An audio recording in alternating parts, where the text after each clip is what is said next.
నమస్తే, welcome to study point. Competitive ఎగ్జామ్స్కి చాలామంది ప్రిపేర్ అవుతూ ఉంటారు, కానీ కొంతమందే సక్సెస్ అవుతున్నారు. ఆ సక్సెస్కి సరైన ప్రాసెస్ వివరించడానికి మనతో స్టూడియోలో ఉన్నారు మేచూర్ శ్రీనివాస్ గారు, డైరెక్టర్ ఆఫ్ మేచూర్స్ ఐఏఎస్ అకాడమీ. అలాగే ఇదే టాపిక్కి సంబంధించి ఎలాంటి సందేహాలున్నా స్క్రీన్పై కనిపిస్తున్న నెంబర్స్కి కాల్ చేసి మాట్లాడొచ్చు. నమస్తే సార్. నమస్తే అండి. సార్, ముందుగా చెప్పుకున్నట్టుగానే కాంపిటేటివ్ ఎగ్జామ్స్కి చాలామంది ప్రిపేర్ అవుతూ ఉంటారు, కానీ చాలా తక్కువ మందే సక్సెస్ అవుతూ ఉంటారు. అసలు ఈ ప్రాసెస్ ఎప్పటి నుంచి స్టార్ట్ చేయాలంటారు? అంటే నెలల, సంవత్సరాల? చాలా వ్యాలిడ్ అండి. రీజన్ ఏంటి అంటే, మనం తీసుకున్నటువంటి డేటా తీసుకుంటే దాదాపు గత 20-30 ఇయర్స్లో జరిగినటువంటి కాంపిటేటివ్ ఎగ్జామ్స్ యొక్క డేటా కనుక మనం తీసుకున్నట్లయితే అందులో మనకి సపోజ్ చాలా స్టేట్ గవర్నమెంట్ లెవెల్లో క్రేజ్ ఉన్నటువంటి జాబ్స్ ఏది అంటే గ్రూప్ 1, గ్రూప్ 2 ఉద్యోగాలు. ఉమ్మడి ఆంధ్రప్రదేశ్ నుంచి కూడా చూస్తూ ఉన్నప్పుడు గ్రూప్ 1 ఉద్యోగాలకి దాదాపు 5 నుంచి 5.5 లక్షల మంది అప్లై చేసేవారు. అలాగే గ్రూప్ 2 ఎగ్జామ్ కనుక చూసుకున్నట్లయితే గ్రూప్ 2 ఎగ్జామ్లో 7.5 లక్షల నుంచి 10 లక్షల మంది అప్లై చేసేవారు. ఈవెన్ తెలంగాణ విడిపోయిన తర్వాత కూడా ఇటు ఆంధ్రాలోను తెలంగాణలోను ఇదే ట్రెండ్ అనేటువంటిది కొనసాగుతుంది, slightly 1 or 2 lakhs డిఫరెన్స్తో.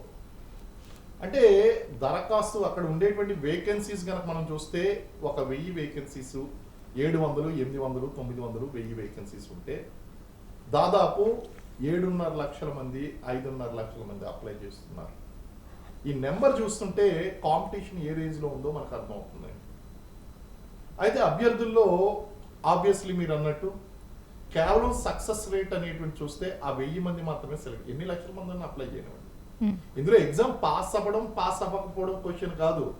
You have to be on top 1000 people according to your reservation, according to zones, according to your placement, ఆ యొక్క సామాజిక వర్గాన్ని అనుసరించి ఇవి కూడా చాలా రోల్ ప్లే చేస్తూ ఉంటాయి. కాబట్టి ఏదేమైనప్పటికీ ఆ టాప్ 1000లో మీరు వస్తే కనుక జాబ్ వస్తుంది. మరి దీనికోసం సాధారణంగా మన పిల్లలందరికీ కూడా అకాడమిక్స్లో ఉన్నటువంటి అలవాటు ఏంటి అంటే సంవత్సరం మొత్తం ఎంజాయ్ చేసి సరిగ్గా ఎగ్జామ్స్ ముందు నైట్ అవుట్లు, వీళ్ళకి పెట్టుకున్నటువంటి పేరు ఏంటి అంటే నైట్ అవుట్లు. ఆ night out burning mid night oil. So వాళ్ళు ఒక నెల రోజుల ముందు 2 నెలల ముందు చదివి 70%, 80% కూడా తెచ్చుకుంటారు. బట్ అది పని చెయ్యదు కాంపిటేటివ్ ఎగ్జామ్స్కి. ఎవరైతే ముందస్తు ప్రిపరేషన్ చేస్తారో, ఎవరైతే గతంలో ఏం చెప్పాలంటే గ్రాడ్యుయేషన్ పూర్తయిన వెంటనే 2-3 సంవత్సరాలు చదవాలి అంటాం. ఇప్పుడు పరిస్థితి అలా లేదండి. ఇంటర్మీడియట్తో పాటు గవర్నమెంట్ జాబ్స్కి ప్రిపేర్ అవ్వడం, డిగ్రీ చదవడంతో పాటు గవర్నమెంట్ జాబ్స్కి ప్రిపేర్ అవ్వడం, ఇలాగ ప్రిపేర్ అయినటువంటి వాళ్ళకి సక్సెస్ బాగా వస్తుందండి. తెలంగాణలో ఐఏఎస్ సాధించినటువంటి అనన్య అనే విషయంలో తీసుకోండి. ఆమె చిన్నప్పటి నుంచి సివిల్ సర్వీసెస్ టార్గెట్గా పెట్టుకుంది. అలాగే వేరియస్ టీవీ క్విజ్ ప్రోగ్రాంలో కూడా పాల్గొన్నప్పుడు వాళ్ళ మదర్ చాలా క్లియర్గా చెప్పారు ఏంటి పాప యొక్క ఏంటి అంటే, ఇది డిగ్రీ చదువుతున్నప్పుడు 10th చదువుతున్నప్పుడు అడిగినటువంటి క్వశ్చన్, ఇంటర్మీడియట్ చదువుతున్నప్పుడు అడిగినటువంటి క్వశ్చన్. పాపకి సివిల్ సర్వీసెస్ అంటే చాలా ఇష్టం, ఎప్పటికైనా ఐఏఎస్ సాధించాలి అని. ఆమె సాధించిందండి. ఇలాగా మనకి ఏంటి అంటే డిగ్రీ చదువుతున్నప్పటి నుంచి ప్రిపరేషన్ అనేది చేయాలి. సరే, మీరు అడిగినటువంటి క్వశ్చన్కి ఏంటి అంటే వ్యాలిడ్ అసలు సీరియస్ ప్రిపరేషన్ ఎప్పటి నుంచి ప్రారంభించాలి అంటే డిగ్రీ చదివేంత వరకు కూడా ఫౌండేషన్. ఓకే. ఇప్పుడు చాలా వరకు కూడా చూడండి, ఇంటర్మీడియట్ చదువుతూ ఐఏఎస్ ఫౌండేషన్ నడుస్తూ ఉంటుంది, డిగ్రీ చదువుతూ ఐఏఎస్ ఫౌండేషన్ నడుస్తుంది. సీరియస్ ప్రిపరేషన్ అనేటువంటి చూస్తే కనుక అది అభ్యర్థి నుంచి అభ్యర్థికి వేరియేషన్ అనేటువంటి ఉంటుంది. సాధారణంగా కనుక ఒక యావరేజ్ స్టూడెంట్ కనుక మనం దృష్టిలో పెట్టుకుని చెప్పినట్లయితే ఈ యావరేజ్ స్టూడెంట్స్ అనేటువంటి వాళ్ళు ఖచ్చితంగా 1-2 సంవత్సరాలు డెడికేటెడ్ ప్రిపరేషన్స్ అనేటువంటి కేటాయించాలి. అది ఐఏఎస్ కావచ్చు, లేకపోతే మన స్టేట్ గ్రూప్ సర్వీసెస్ కావాలి. ఒక 2 years డెడికేటెడ్ ప్రిపరేషన్ దీని మీద ఫోకస్ చేయాలి. ఈ టైం అనేటువంటిది ఇన్వెస్ట్ చేయాలి వాళ్ళు. ఆ టైం ఇన్వెస్ట్మెంట్, మనీ ఇన్వెస్ట్మెంట్ అనేటువంటిది పక్కన పెడితే టైం ఇన్వెస్ట్మెంట్ అనేటువంటి చాలా ఇంపార్టెంట్. కారణం ఏంటంటే కనీసం ఒక 2 సంవత్సరాలు ఇందులో ప్రిపరేషన్ ఉండాలండి. ఎవరైతే నోటిఫికేషన్ వచ్చిన తర్వాత నేను ప్రిపరేషన్ చేస్తానంటారో అది యుద్ధం వచ్చిన తర్వాత కత్తి నూరడం లాంటిదండి. నీకు సైనికులు ఎదురుగా వచ్చేస్తున్నారు, శత్రు సైనికులు, wait 1 minute, I will just sharpen my knife అంటే కుదరదు కదా. You need to sharpen your sword long back. మీరు ముందస్తుగా ప్రిపరేషన్ చేసుకోవాలి. అలాగే రాబోయేటువంటి నోటిఫికేషన్ ఇప్పటి నుంచి కూడా ప్రిపరేషన్ చేశారు. ఒకవేళ ప్రభుత్వ ఉద్యోగం కనుక మీ ధ్యేయం అయితే, ఇప్పుడు రీసెంట్గా అనేక వందల మంది గ్రూప్ 1, గ్రూప్ 2 ఆఫీసర్ల కింద సెలెక్ట్ అయ్యారు ఇటు ఆంధ్ర తెలంగాణలో. వాళ్ళకలా మీరు కూడా సెలెక్ట్ అవ్వాలి అంటే గనక మీరు చేయవలసింది ఏంటి అంటే ఇప్పటి నుంచి కూడా ప్రిపరేషన్ అనేటువంటిది చేయాలి. ముందస్తుగా ఎవరైతే ప్రిపరేషన్ చేస్తారో అంటే నెలల ప్రిపరేషన్, సంవత్సరాల ప్రిపరేషన్ అంటే కనీసం 1 or 2 years ప్రిపేర్ అవ్వాలి అనేటువంటి మానసిక సంసిద్ధత పెట్టుకుని ప్రిపేర్ అయినటువంటి వాళ్ళు ఎవరైతే ఉంటారో వాళ్ళకి సక్సెస్ వస్తుందండి. ఓకే, ఇప్పుడు మీరు అన్నట్టు చూస్తే ఇన్స్టెంట్ ప్రిపరేషన్ పనికిరాదు అంటున్నారు. అలాగే గోల్ విషయానికి వస్తే అందరికీ ముందు నుంచి గోల్ ఉండదేమో, అంటే చిన్నప్పటి నుంచి ఒక గోల్ పెట్టుకుంటేనే ఆ ప్రిపరేషన్ ప్రాసెస్ అనేది సరిగ్గా అవుతుందంటారు. గోల్ అనేటువంటిది ఎప్పుడైనా పెట్టుకోవచ్చండి. గోల్ సెట్టింగ్ అనేటువంటిది ఎప్పుడైనా ఉండొచ్చు. మీరు అన్నట్టు కొంతమందికి చిన్నప్పటి నుంచి ఉన్నదంటే వాళ్ళకి ఈజీ అయిపోద్ది. వాళ్ళు చదువుబోయేటువంటి చదువు అంతా కూడా ఆ యొక్క వాళ్ళు రాయబోయేటువంటి ఎగ్జామ్ని ఫోకస్ పెట్లో పెట్టుకుని ఆ స్కిల్స్ అనేటువంటి డెవలప్మెంట్ చేసుకుంటూ వస్తారు. అది ఈజీ అవుతుంది. So it is a easy target అంటాను ఫర్ దెమ్. కొంతమందికి ఏంటి అంటే ఈ అవగాహన అనేటువంటిది డిగ్రీ తర్వాత, పోస్ట్ గ్రాడ్యుయేషన్ తర్వాత ఏర్పడచ్చు. వారికి కూడా ఇది అనుకూలంగా ఉండేది. అందుకే నన్ను పర్సన్ టు పర్సన్ అన్నాను. కనీసం యావరేజ్ స్టూడెంట్ ఒక 2 years ప్రిపరేషన్తో దీన్ని సాధించగలుగుతారు. వీళ్ళు కొంచెం ఎక్కువ కష్టపడాలి, వీళ్ళు కొంచెం తక్కువ కష్టపడాలి, వీళ్ళు ఎక్కువ కష్టపడాలి, అంతే డిఫరెన్సు. అదర్వైజు ఒక 2 years ప్రిపరేషన్తో ఎవరైనా సరే గవర్నమెంట్ ఎగ్జామ్ అనేటువంటిది సాధించగలుగుతారు. అంటే సాధారణంగా అందరూ ఏమంటారంటే సంవత్సరం ప్రిపరేషన్ చాలు అంటారు. కానీ safest side long term preparation ప్రస్తుతం ఉన్నటువంటి కాంపిటీషన్ దృష్టిలో పెట్టుకుని ఒక 2 years అనేటువంటిది ఈ ఎగ్జామ్లో నలగడం అనేటువంటి చాలా అవసరం అండి. సరే, ఎంత గోల్ ఉన్నా, టైం ఉన్నా సరైన కోచింగ్ సెంటర్ చాలా ఇంపార్టెంట్, గైడెన్స్ ఉండాలి. సో ఎలాంటి కోచింగ్ సెంటర్ని ఎంచుకోవాలి? ఎస్ అండి, మీరు ఎంచుకునేటువంటి కోచింగ్ సెంటర్ కానీ, రెఫరెన్స్ మెటీరియల్ కానీ, లేకపోతే మీ ఫ్యాకల్టీ కానీ, మెంటర్ కానీ, they can make you or break you. ఎందుకంటే వీళ్ళు ఒక మట్టి ముద్ద, వీళ్ళు కాంపిటేటివ్ ఎగ్జామ్స్లోకి వచ్చేటప్పుడు వీళ్ళు ఎటువంటి వాళ్ళు అంటే ఒక మట్టి ముద్ద, they are basic raw material. వాళ్ళని ఎలా మౌల్డ్ చేస్తే అలా మౌల్డ్ అవుతారు. ఆ మౌల్డ్ చేసినప్పుడు రాంగ్ గైడెన్స్ కనుక దొరికినట్లయితే వాళ్ళు రాంగ్గా మౌల్డ్ అవుతారు. కరెక్ట్ మెంటర్షిప్ కనుక దొరికినట్టయితే, గైడెన్స్ దొరికినట్టయితే చాలా కరెక్ట్గా మౌల్డ్ అవుతారండి. అయితే మరి ఈ రాంగ్గా రైటా, జాయిన్ అవ్వబోయేటువంటి కోచింగ్స్ రాంగ్గా రైటా అనేటువంటిది ఎంచుకోబోయే కంటే ముందు చాలామంది ఆలోచించేది ఏంటి అంటే బ్రాండ్ చూస్తారు. అంటే పలానా కోచింగ్ సెంటర్ గురించి అందరూ మాట్లాడుతున్నారు, పలానా కోచింగ్ సెంటర్కి చాలా మంచి పేరు ఉంది అనేటువంటిది. కానీ ఈ మంచి పేరు, బ్రాండ్ అనేటువంటిది మొమెంటం. అభ్యర్థులు అర్థం చేసుకోవాల్సింది ఏంటి అంటే కోచింగ్ సెంటర్ల యొక్క పేర్లలో ఏమీ లేదు. కోచింగ్ సెంటర్లో ఉండేటువంటి మెంటర్స్ ఎవరైతే ఉన్నారో, ఫ్యాకల్టీ ఎవరైతే ఉన్నారో వాళ్ళు ముఖ్యము. ఈ అవేర్నెస్ అనేటువంటి తెలుసుకోవాలి. అక్కడ ఎవరు టీచ్ చేస్తున్నారు. ఇప్పుడు అది చాలా మంచి ఇన్స్టిట్యూట్ అయి ఉండొచ్చండి, కానీ ఆల్రెడీ మీతో పాటు కాంపిటేటివ్ ఎగ్జామ్స్ రాస్తున్నటువంటి సీనియర్ అభ్యర్థులు ఎవరైతే ఉన్నారో వాళ్ళు పాఠాలు చెప్తూ వాళ్ళు కూడా ఎగ్జామ్స్ ప్రిపేర్ అవుతున్నారా? లేకపోతే సీనియర్ ఫ్యాకల్టీలు అనేటువంటి వాళ్ళు దాదాపు సుదీర్ఘ అనుభవం ఉండి సక్సెస్ అయినటువంటి వాళ్ళు, అంటే సుదీర్ఘ అనుభవం ఉంటుందండి, ఏముంది ఇయర్స్ పెడితే సుదీర్ఘ అనుభవం వస్తుంది, కానీ వాళ్ళు కూడా ఇన్కాంపిటెంట్ ఫ్యాకల్టీస్ చాలామంది ఉన్నారుగా. సో అలా కాకుండా కాంపిటెంట్ ఫ్యాకల్టీస్ ఏ సబ్జెక్ట్లో ఎవరు చెప్తున్నారు, మీరు ఫస్ట్ కోచింగ్ సెంటర్కి వెళ్ళినప్పుడు మీరు అడగవలసినటువంటి మొట్టమొదటి మాట ఏంటి అంటే ఏ సబ్జెక్ట్ ఎవరు చెప్తున్నారు మాకు ఇవ్వండి, కన్ఫర్మేషన్ ఇవ్వండి. తర్వాత ఒకవేళ కనుక వీళ్ళని కనుక మీరు తీసుకురాలేకపోతే ఏంటి, మా ఫీజు వెనక్కి ఇస్తారా మీరు? సరే, ఫీజు వాళ్ళు ఇచ్చినా వీళ్ళ టైం వెనక్కి ఇవ్వగలుగుతారా? నాశనం అయిపోయినటువంటి టైం వెనక్కి. కాబట్టి కోచింగ్ సెంటర్ అనేటువంటిది పేరుని బట్టి కాదు, ఫ్యాకల్టీలను బట్టి ఎంచుకోవాలి. ఇది మొట్టమొదటి విషయం అండి. రెండోది, ఇక్కడ కోచింగ్ సెంటర్ అనేటువంటిది అనుకున్న సమయానికి మీకు పూర్తి చేస్తుంది. మీకు ఉన్న సమయం చాలా తక్కువ కదా. మరి ఈ ఎగ్జామ్ జరిగే కంటే ముందు ఉన్నటువంటి సంవత్సరం సమయంలో సంవత్సరం పాటు మీరు కోచింగే తీసుకుంటే ఎప్పుడు చదువుతారు? చదివేటువంటి అవకాశం లేదు. అంటే టైం ప్రకారం సిలబస్ వాళ్ళు కంప్లీట్ చేస్తున్నారా లేదా, ఇది చాలా ముఖ్యమండి. సాధారణంగా కాంపిటేటివ్ ఎగ్జామ్స్కి వచ్చేటువంటి కోచింగ్ సెంటర్ వాళ్ళు ఏం చేస్తారంటే వాళ్ళకి సైడ్ దందాలు కూడా ఉంటాయి. ఏంటంటే హాస్టల్స్ ఉంటాయి, హాస్టల్స్తో పాటు బుక్ షాపులు ఉంటాయి, దీంతో పాటు కొన్ని వీటిని అమ్మేటువంటి కమిషన్ ఏజెంట్లు ఉంటారు. వీళ్ళు ఏం చేస్తారంటే పిల్లలు ఎక్కువ రోజులు కనుక ఇక్కడ ఉంటే కనుక ఇక్కడ కోచింగ్ పేరుతో సైడ్ బిజినెస్లు నడిపిస్తారండి. కాబట్టి ఇది చాలా dangerous situation for a candidate. మీరు 5 నెలలు అడగండి, అక్కడ కోచింగ్ సెంటర్కి వెళ్ళినప్పుడు మాకు 5 నెలల్లో పూర్తి చేస్తారా మీరు కోచింగు? పూర్తి చేస్తే కనుక 5 నెలలు కాకపోతే ఇంకొక 15 రోజులు ఇస్తాము, ఇంకొక నెల రోజులు ఇస్తాం, అంతే తప్ప 5 నెలలు అని చెప్పి సంవత్సరాల తరబడి మా సమయాన్ని వృధా చేస్తే మేము ఎప్పుడు చదువుకోవాలి? అంటే ఆ హాస్టల్ డబ్బులు మీరు కడతారా? 5 నెలలకన్నా అప్పులు చేసి వస్తారు, 5 నెలలకు అప్పులు చేసి వచ్చిన తర్వాత ఆ సంవత్సరం డబ్బులు ఏదైతే ఉన్నాయో హాస్టల్ డబ్బులు కోచింగ్ సెంటర్ కడద్దా? అసలు మూరెడు తర్వాత చూస్తే బారెడు అంటారు. అంటే కోచింగ్ ఫీజులేమో 25,000, హాస్టల్ ఫీజులేమో ₹1,00,000. అంటే ఈ ఎగ్జాంపుల్స్ అన్నీ కూడా నేను ఎందుకు చెప్తున్నాను అంటే మీకు ఇప్పుడు after listening to this you are perfectly knowing మీరు ఎలాంటి కోచింగ్ సెంటర్ ఎంచుకోవాలి అనేటువంటిది. ఒకటి ఫ్యాకల్టీ అనేటువంటిది స్పష్టత ఉండాలి, ఫ్యాకల్టీలకి ఎక్స్పీరియన్స్ అనేటువంటిది ఉండాలి, వాళ్ళు రినౌండ్ పీపుల్ అయి ఉండాలి. నెక్స్ట్ మీ సమయాన్ని వృధా చేయకుండా టైం టు టైము క్లాసెస్ పూర్తి చేసి మిమ్మల్ని పంపించేటువంటి వాళ్ళు అయి ఉండాలి. సబ్స్టాండర్డ్ కోచింగ్ అయి ఉండకూడదు. బ్రాండ్ నేమ్ ఇంపార్టెంట్ కాదు, ఫ్యాకల్టీలు ఇంపార్టెంట్ అనేటువంటి విషయాన్ని గుర్తు చేసుకోవాలి. వీటిని దృష్టిలో పెట్టుకుని మీరు కోచింగ్ సెంటర్ని కనుక ఎంచుకున్నట్లయితే ఖచ్చితంగా విజయం సాధిస్తారండి. ఇదే విషయానికి వస్తే మేజర్స్ ఐఏఎస్ అకాడమీలో ఎలాంటి ఫెసిలిటీస్ ఉన్నాయి, ఫ్యాకల్టీకి సంబంధించి కానీ కోర్సెస్కి సంబంధించి కానీ? ఇప్పుడు మనకి మేజర్స్ ఐఏఎస్ అకాడమీ అనగానే తెలుగు రాష్ట్రాల్లో గుర్తొచ్చేది CDPO, EO, child development project officers, extension officers, grade 1 సూపర్వైజర్స్కి దాదాపు మనం 240 మంది తెలుగు రాష్ట్రాల్లో మనం స్టూడెంట్స్ని ఉద్యోగస్తులుగా మార్చగలిగామండి. అలాగే రెగ్యులర్గా వీటికి బ్యాచెస్ అనేటువంటి నడుస్తాయి. ఇందులో 70% సిలబస్ నేనే చెప్తానండి. 70% సిలబస్ నేనే చెప్తాను. ఎవరైనా సరే మన దగ్గర జాయిన్ అవ్వాలి అంటే నా వీడియోస్ అనేటువంటివి ఉంటాయి, నా డెలివరీ స్టైల్ ఉంటుంది. అండ్ పిల్లలు అనేది ఏంటి అంటే సార్ చెప్తే మాకు బ్రెయిన్లో ఫిక్స్ అయిపోతుంది అంటారు. సో అంతటి ఎఫెక్టివ్ టీచింగ్ ఉంటుంది.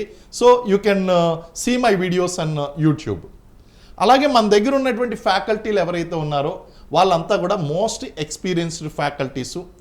వాళ్ళకి అవకాశాన్ని కల్పించి ఇక్కడ మనం ఆన్లైన్లో కోచింగ్ అనేటువంటిది ఇస్తున్నాను. ప్రస్తుతం మన మేజర్స్ ఐఏఎస్ అకాడమీలో ఆన్లైన్ కోచింగ్ అనేటువంటిది నడుస్తుంది. ఆన్లైన్ కోచింగ్ కూడా చాలా డిఫరెంట్గా నడుస్తుందండి. ఎలాగా వాళ్ళకి జూమ్ లైవ్లో నడుస్తుందండి. జూమ్ లైవ్లో నడిస్తే ఆఫ్లైన్లో ఎలాగైతే ఇక్కడ హాస్టల్ ఫీజులు కట్టుకుని డైరెక్ట్గా లైవ్లో కూర్చుని ఫిజికల్గా క్లాసులు వింటారో అలాగే 1-to-1 2-way communication. It is TV is a 1-way communication. ఇప్పుడు మనం మాట్లాడుతున్నాం, వాళ్ళు వింటున్నారు, వాళ్ళు తిరిగి మాట్లాడలేరు కాల్ చేస్తే తప్ప.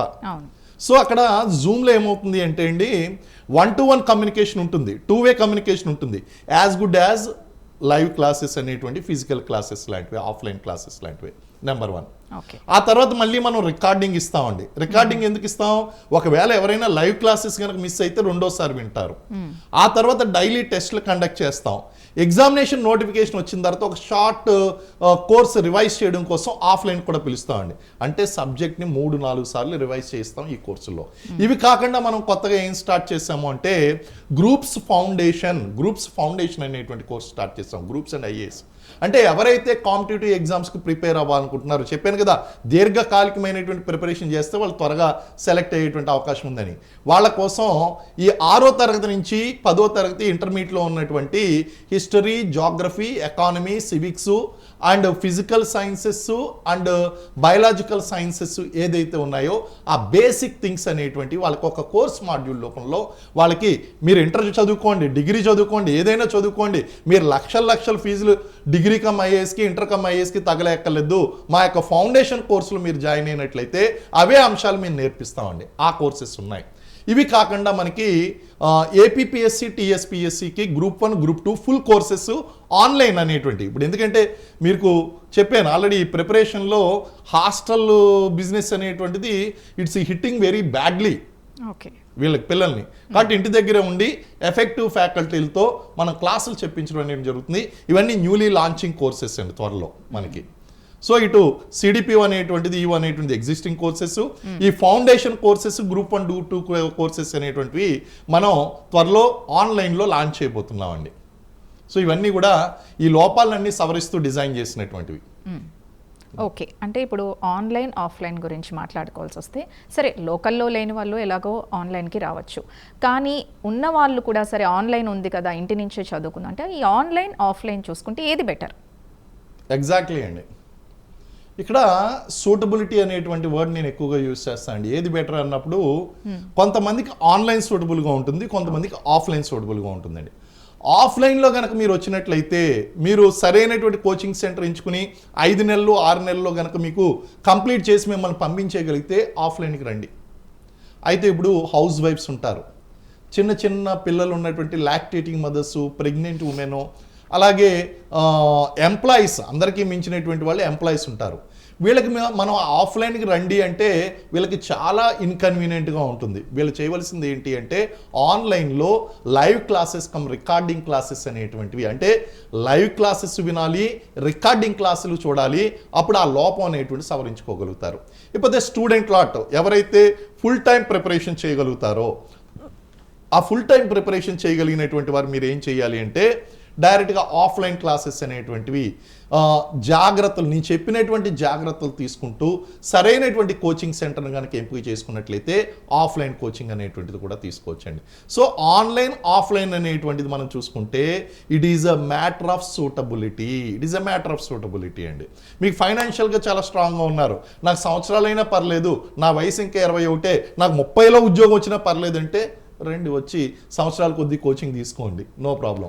లేదు మా ఇంట్లో నాకు 2-3 సంవత్సరాలు ఇచ్చారు, ఆ తర్వాత నాకు పెళ్లి చేసేస్తారు, లేకపోతే మా ఇంట్లో నేనే ఆధారము, మగపిల్లాన్ని నేనే ఉన్నాను, ఇంటిని చూసుకోవాలి అంటే జాగ్రత్తగా ఈ ఆన్లైన్ అండ్ ఆఫ్లైన్ కాంబినేషన్లో జాగ్రత్తగా ఎంచుకుని జాగ్రత్తగా ప్రిపేర్ అయితే మంచిదండి. ఓకే ఓకే కాలర్ రెడీగా ఉన్నారు, ఖమ్మం నుంచి నాగమణి గారు. నాగమణి గారు మాట్లాడండి. నమస్తే సార్. నమస్తే అమ్మా, చెప్పమ్మా నాగమణి. సార్ నేను లాస్ట్ టైం సిడిపిఓ రాశాను, అది అంటే అంబేద్కర్ యూనివర్సిటీ నుంచి రాశాను సార్. నేను డిగ్రీ నాది అది ఉంది సార్. ప్రిపేర్ అవ్వడానికి మామూలుగా గ్రూప్, నేను మామూలుగా నాకు ఓన్ గా ప్రిపేర్ అవుతే నాకు 240 అలా వచ్చాయి సార్. ఎంత వచ్చినాయి అమ్మా? 240 వచ్చాయి సార్. 240 సిడిపిఓ ఎగ్జామ్ లో. Very good. ఫస్ట్ పేపర్ లో కొంచెం మార్క్స్ వచ్చాయి, నేను చూస్తూనే ఉన్నాను సార్ వీడియోస్. నాకు డౌట్ ఏంటంటే సార్, ఇప్పుడు ప్రిపేర్ అవ్వడానికి నెక్స్ట్ మంత్ అలా వస్తుందా, లేకుంటే ఎట్లా అనేసి ఆ నోటిఫికేషన్ గురించి మీకు ఏమైనా ఐడియా ఉంటుంది కానీ కాల్ చేసి. అమ్మ మీకైతే నోటిఫికేషను ఈవెన్ స్వయంగా ఉమెన్ అండ్ చైల్డ్ వెల్ఫేర్ డిపార్ట్మెంట్లో కమిషనర్ మేడం చెప్పినటువంటి విషయం ఏంటి అంటే దాదాపు 80 వేకెన్సీలు ఖాళీ ఉన్నాయని చెప్పి స్వయంగా మేడమే చెప్పారు. అంటే ఇది పత్రికా ముఖంగా చెప్పినటువంటిది కాదు, మొన్న రీసెంట్గా ఎక్స్టెన్షన్ ఆఫీసర్ గ్రేడ్ 1 వాళ్ళు అపాయింట్మెంట్ లెటర్ తీసుకోవడానికి వెళ్ళినప్పుడు మేడంని కలిస్తే చెప్పినటువంటి విషయం. అలాగే మన మినిస్టర్ సీతక్క గారు కూడా ఈ విషయాన్ని అంగన్వాడీలో మేము రిక్రూట్మెంట్ అనేటువంటి స్ట్రెంథన్ చేస్తున్నాము, అంగన్వాడీ టీచర్లతో పాటు ఈ రిక్రూట్మెంట్ కూడా చేస్తామని అనేక సందర్భాల్లో చెప్పడం జరిగింది. సో స్టేట్ గవర్నమెంట్ కనుక మనకి జాబ్ క్యాలెండర్ రిలీజ్ చేసి అంతా సవ్యంగా జరిగితే కనుక 2026లో నోటిఫికేషన్ వచ్చేటువంటి అవకాశం ఉంది ఇటు తెలంగాణలో. కాబట్టి మీరు ఏం చేస్తారంటే 240 మార్కులు వచ్చినాయి, జనరల్ స్టడీస్లో తక్కువ మార్కులు వచ్చినాయమ్మా. మన దగ్గర ఆన్లైన్ లాంగ్ టర్మ్ కోచింగ్ బ్యాచ్లు అనేటువంటివి 2025 ఈ సంవత్సరం జనవరి నుంచి నడుస్తున్నాయి, కంటిన్యూస్గా బ్యాచ్లు నడుస్తున్నాయి. దాదాపు 500కు పైగా జాయిన్ అయ్యారు.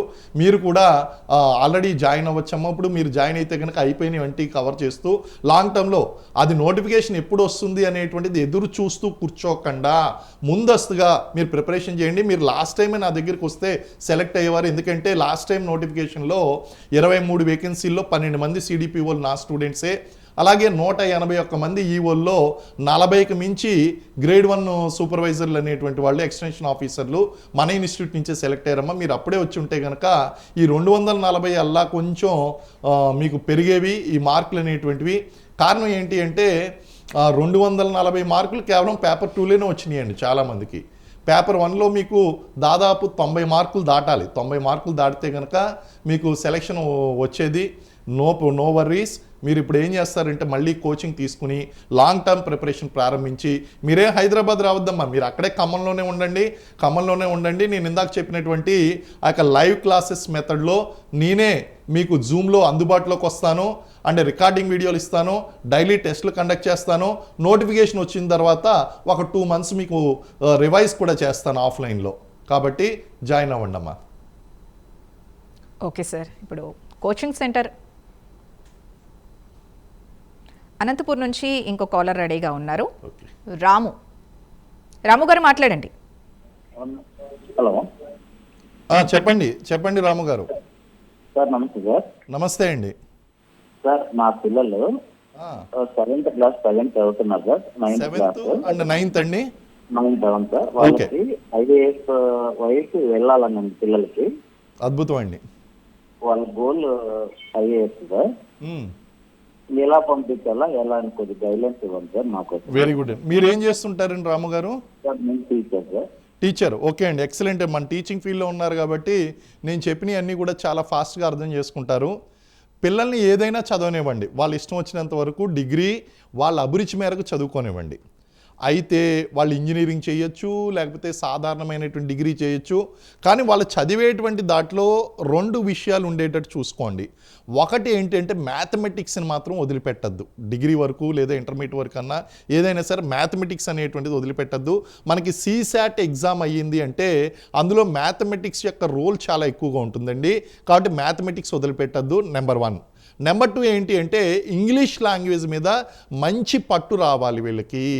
స్పోకెన్ ఇంగ్లీష్ కానీ, రిటర్న్ ఇంగ్లీష్ కానీ, లేకపోతే ఆ కాంప్రహెన్సివ్ స్కిల్స్ కానీ చాలా అద్భుతంగా ఉండాలి. ఆ ఉపయోగించేటువంటి వొకాబులరీ చాలా స్పెక్టాక్యులర్ ఎక్సలెంట్గా ఉండాలండి. కాబట్టి ఇంగ్లీష్ లిటరేచర్ చదివించడమా, హిందూ పేపర్ డైలీ చదివించడమా, అలాగే మ్యాథమెటిక్స్ అనేటువంటిది వదలకుండా చేయను. సో ఏ కోర్స్ అయినా చేయనివ్వండి. కానీ నేను చెప్పినవి ఏంటంటే స్కిల్స్ సివిల్ సర్వీసెస్కి అవసరమైనటువంటి ఆ ఎగ్జామ్స్కి క్లియర్ చేయడానికి అవసరమైనటువంటి స్కిల్స్ అనమాట అండి. దీన్ని దృష్టిలో పెట్టుకుని మీరు ప్రైవేట్గా చదివించండి, లేదా ఏదైనా ఒక కార్పొరేట్ కాలేజీలో చదివించండి, లేదా ఎక్కడైనా జాయిన్ చేయనివ్వండి. కానీ ఈ స్కిల్స్ని మాత్రం కనుక మీరు డెవలప్ చేసినట్లయితే మీరు లాంగ్ రన్లో IAS అనేటువంటిది సాధించగలుగుతారు. పిల్లలకి మనకి ఫోన్ చేయండి, మన గురించి మన పిల్లల గురించి ఇలా 8th 9th 10th intermediate degree చదివేటువంటి పిల్లలకి ఫౌండేషన్ కోర్స్ అనేటువంటిది ఒకటి డిజైన్ చేశామో ఆ కోర్స్ ప్రకారం మీరు ఇప్పటి నుంచి కూడా చదువుకుంటూ వెళ్తే నా ఈ యొక్క గైడెన్స్ ఏదైతే ఉందో ఆ గైడెన్స్ మీకు రెగ్యులర్గా లభిస్తుంది. పైగా మీరు టీచరు కాబట్టి నేను చెప్పినటువంటి గైడెన్స్లో మీ పిల్లల్ని దగ్గరుండి చదివించుకోగలుగుతారండి.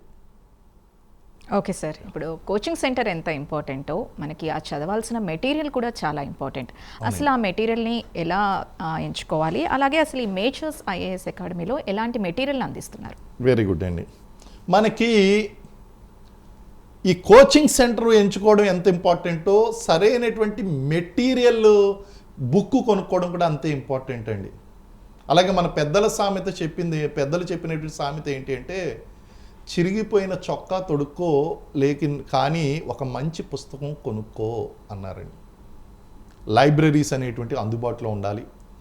లైబ్రరీ అందుబాటులో లేనప్పుడు సొంతంగా కొనుక్కోవాలి. కొనుక్కొని ఆ పుస్తకం అనేటువంటిది ఎలాంటి పుస్తకం అయి ఉండాలంటే అన్నీ కూడా A to Z అంటారు. దీన్ని ఏమంటారంటే బ్లాక్ బుక్ అంటారండి. Black book means which information containing A to Z అంటే కంప్లీట్ ఇన్ఫర్మేషన్ ఉన్నటువంటిది. ప్రతి సబ్జెక్ట్కి ఒక బ్లాక్ బుక్ ఉంటుంది. సో ఆ రెఫరెన్స్ మెటీరియల్ అనేటువంటిది యూట్యూబ్లో ఇన్ఫ్లుయెన్సర్లు చెప్పారనో, లేకపోతే పెయిడ్ ప్రమోషన్ వాళ్ళు చెప్పారనో ఇలా కాకుండా మీరు సరైనటువంటి మాలాంటి సబ్జెక్ట్ ఎక్స్పర్ట్స్ ఎవరైతే ఉన్నారో వాళ్ళు రాసినటువంటి పుస్తకాలు, వాళ్ళు రికమెండ్ చేసినటువంటి పుస్తకాలు మీరు కొనుక్కున్నట్లయితే అద్భుత విజయాలు సాధిస్తారు. రెఫరెన్స్ మెటీరియల్ ఇది చాలా ఇంపార్టెంట్. ముఖ్యంగా గవర్నమెంట్ పుస్తకాలు చదవాల్సిందే. 6వ తరగతి నుంచి 10వ తరగతి వరకు ఇంటర్మీడియట్ డిగ్రీ మీరు సిలబస్ను అనుసరించి గవర్నమెంట్ పుస్తకాలు అనేటువంటి తెలుగు అకాడమీ పుస్తకాలు చదవాలి, NCERT పుస్తకాలు చదవాలి, SCERT స్టేట్ సిలబస్ పుస్తకాలు చదవాలి. ఇవన్నీ గవర్నమెంట్ పుస్తకాలండి. ఇవి చదివిన తర్వాత మాలాంటి సబ్జెక్ట్ ఎక్స్పర్ట్, ఇప్పుడు చూడండి మన మేజర్స్ IAS అకాడమీ తరఫున మనది మేజర్స్ పబ్లికేషన్ అని ఒక పబ్లికేషన్ ఉందండి. అందులో సోషియాలజీ బుక్ ఇటు APPSCకి TSPSCకి కలిపి రాసాం. సోషియాలజీ బుక్ భారతీయ సమాజము, ఇండియన్ సోషల్ స్ట్రక్చరు. అందులో కనుక మనం చూసుకున్నట్లయితే మొన్న జరిగినటువంటి Group 2 ఎగ్జామ్లో కానీ Group 1 ఎగ్జామ్లో కానీ మమ్మల్ని అడగడం కాదు, మీరు ఆ ఎగ్జామ్ రాసినటువంటి అభ్యర్థులను అడగండి. ఏ అభ్యర్థి నోట వంట చెప్పినా సరే మేజర్ సార్ పుస్తకం నుంచి ప్రశ్నలు అద్భుతంగా వచ్చాయి అని వాళ్ళు ఇచ్చినటువంటి ఫీడ్బ్యాక్ అండి. అంటే పుస్తకం ఎంచుకుంటే ఎలాంటి పుస్తకం ఎంచుకోవాలి. అలాగే మన CDPO మెటీరియల్ ఉందండి. మేజర్స్ పబ్లికేషన్లో CDPO మెటీరియల్ ఉంది. కంప్లీట్ బ్లాక్ బుక్ అన్నందుకు ఆ బ్లాక్ బుక్లో కానీ అన్నీ కూడా అద్భుతమైనటువంటి సమాచారం ఉంటుందండి. అలాగే మీకు సీనియర్లు చెప్తూ ఉంటారు, ర్యాంకర్లు ఇంటర్వ్యూ ఇస్తూ ఉంటారు. ఇంటర్వ్యూ ఇచ్చినప్పుడు కొన్ని పుస్తకాల పేర్లు చెప్తారండి. Indian constitution by DD Basu, లేకపోతే Indian history by Bipin Chandra, లేకపోతే Indian economy by Ruddar Dattan Sundaram, Indian geography by Goh Cheng Leong, ఇలాంటి పుస్తకాలు ఏదైతే ఉన్నాయో వీటన్నిటిని కూడా standard books for civil services and competitive exams అంటాం. వీటిని అభ్యర్థులు గ్యాదర్ చేసుకోవాలి, వాటిని మాత్రమే చదవాలి. ఒకవేళ ఆ పుస్తకాలన్నీ చదవలేకపోతే, మీడియం అనేటువంటి అవరోధం అయితే, ఆ పుస్తకాలను ఆధారంగా చేసి రాసినటువంటి మాలాంటి ఎక్స్పర్ట్స్ రాసినటువంటి పుస్తకాలు మీరు చదివినట్లయితే మీ సమయాన్ని ఆదా చేసుకుంటారు.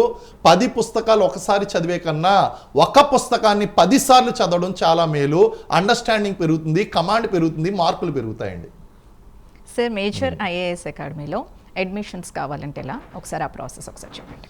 ఇప్పుడు మన అకాడమీలో సిడిపిఓ అండ్ ఈఓకి అడ్మిషన్స్ కావాలి, అది ఎలాగా తీసుకుంటున్నారని అది ప్రాసెస్లో ఉంది. అలా కాకుండా ఇప్పుడు కొత్తగా స్టార్ట్ చేయబోతున్నటువంటి కోర్సెస్ ఏదైతే ఉన్నాయో అవి చూసుకుంటే ఐఏఎస్ ఫౌండేషన్ కోర్సు అని ఒకటి స్టార్ట్ చేస్తున్నాం, గ్రూప్స్ ఫౌండేషన్ కోర్స్ అని స్టార్ట్ చేస్తున్నాం, అలాగే గ్రూప్ 1 గ్రూప్ 2కి సంబంధించినటువంటి కంప్లీట్ కోర్సు, ఇటు ఏపీపీఎస్సి టీఎస్పీఎస్సికి సంబంధించినటువంటి కోర్సులన్నీ కూడా మనం లాంచ్ చేస్తున్నాం అండి. దీనికి గనక మీకు అడ్మిషన్ కావాలి అంటే గనక ఆ స్క్రీన్పై ఉన్నటువంటి నెంబర్ ఏదైతే ఉందో ఆ నెంబర్కి కాల్ చేయండి. వాళ్ళు మీకు పూర్తి సమాచారాన్ని ఇస్తారు, నాకు కనెక్ట్ చేస్తారు. ఆ తర్వాత మన కోర్స్ డీటెయిల్స్ ఏదైతే ఉందో అవన్నీ కూడా మీకు ఎక్స్ప్లెయిన్ చేస్తాను. లాంగ్ టర్మ్ ప్రిపరేషన్ చేసి నాతో పాటు మీరు ఈ ప్రోగ్రామ్ చూస్తున్నటువంటి వాళ్ళు డైరెక్ట్లీ అభ్యర్థులే కావచ్చు, లేదా మీ పిల్లలే కావచ్చు, మీరు 8th class 9th class 10th class intermediate డిగ్రీలో ఎందులోన్నా సరే ఉండొచ్చు.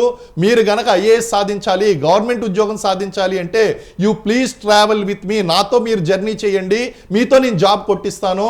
అండ్ ఏం చదవాలి, ఎప్పుడు చదవాలి, ఎలా చదవాలి, ఎందుకు చదవాలి అనేటువంటి విషయాల మీద నేను క్లారిటీ ఇస్తానండి.